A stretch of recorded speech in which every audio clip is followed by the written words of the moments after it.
Ang umaga po sa ating lahat ng mga ka-farmers, mga ka-viewers from Luzon, Visayas at Mindanao. So ito po ang update sa aming mga harvest na talong.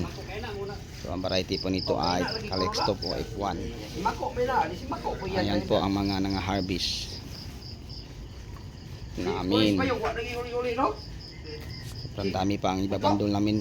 Tapos hindi pa kami tapos nag-harvest. Meron pang 7 linya down. Dahil maaga tong kunin sa buyer,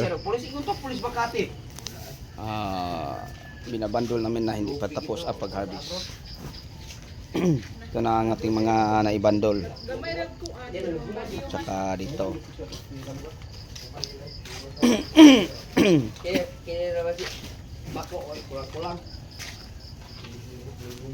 Yan po. Female dito sa natin, pagka na? Female pa rin dito sana. Hindi mas dabaw na ikaw yan lukot. Hindi pa inital, iskital. Sige, usap. Female po sila rin eh? Brato, isin dito na. Brato. Botong awal gitu dito. Iba ni apron pala siya, no? O, dugay mo kayo na sa gawas. Pagkal niya po. So nagbabandol po kami mga ka-farmers. Kahit hindi pa natapos ang pag-harvest dahil maagang kunin sa aming buyer, nagbabandol kami. So pagkatapos maano ang order, itutuloy namin ang pag-harvest. Yan. Ano naman, bako malagpo siya. Sige, belan. Nakikita ko po dito, no? Yung ba? Pero ang tampok mo magdala, saya.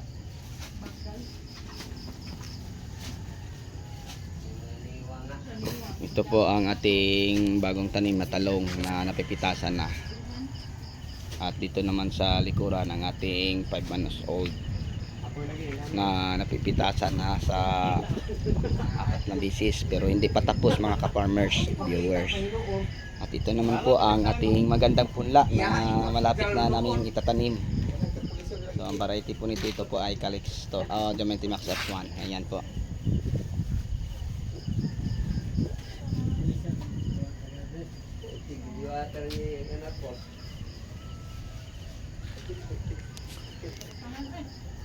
Okay, so sa lahat ng mga mahilig sa ganito sa pinabot farming, pakitik lang po no sa ibang mga video kasi marami na po tayong tip tungkol sa mga insecticide, fungicide, foliar at sticker natin ginagamit, pati sa mga fertilizer mga ka-farmers, no?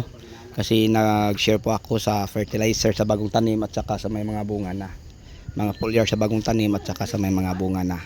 So parang hindi tayo malilito, pakicheck lang po no sa ibang video kung paano natin gagamitin para alam ninyo ang tamang dosage. Kasi pag overdose tayo sa mga chemicals natin ginagamit, lalo na sa pag-ampalaya, sili at saka sa kamatis, masusunog po ang mga bulaklak. So kawawa po no. So sa inyong lahat na mahilig sa ganito usapin, paki-visit lang po sa ating YouTube channel. I-type na ninyo Jisrael Palacio Carion Amazing Farming. Hanggang dito na lang, maraming salamat. Bye.